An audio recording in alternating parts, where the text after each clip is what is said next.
Gashi yanzu na samu zan biya sadakin ki sahibata a daura auren mu.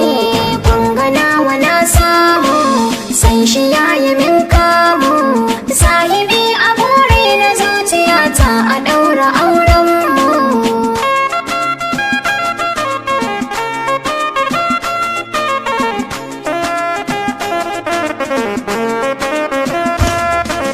So shi baya lokaci tunda nawa ya rusa, ko ina ta hange da zan yi aure in kai shi can nesa.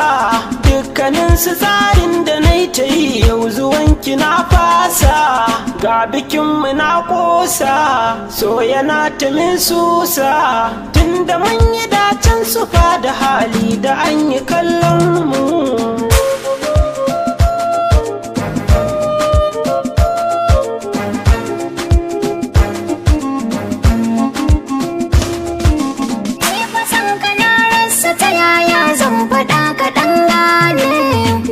Hannuwa na yi maka lalle ciki ko furanni ne, domin ka ne nake taɓa adona ko su umma sun gane.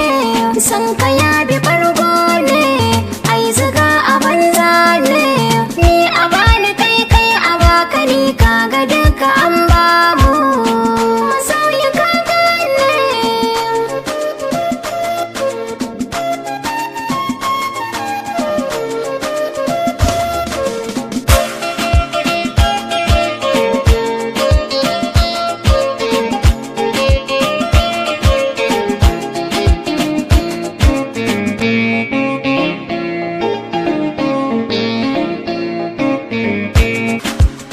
Babu kila wakala ko za a min bulala, domin aso na shirla mallakin ki na yi buri. Dan kin haɗe dukan tsari na yi kamar ayo dauri, ko in ce ya ɗan fari.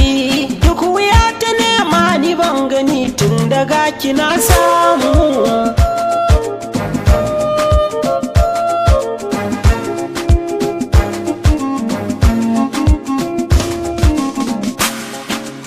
Na kurba ƙaunar ka na yi kiba, wani magautan ba sun raba, ni kai nake yi wa marhaba, mai kyau na siffa da nasaba.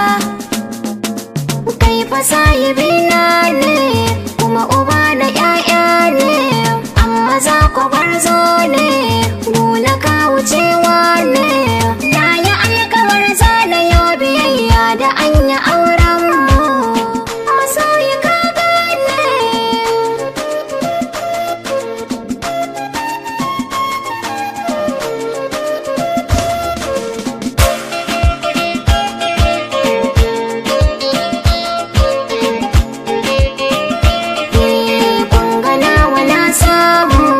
Gashi yanzu na samu sahibi a bore na zuciyata a daura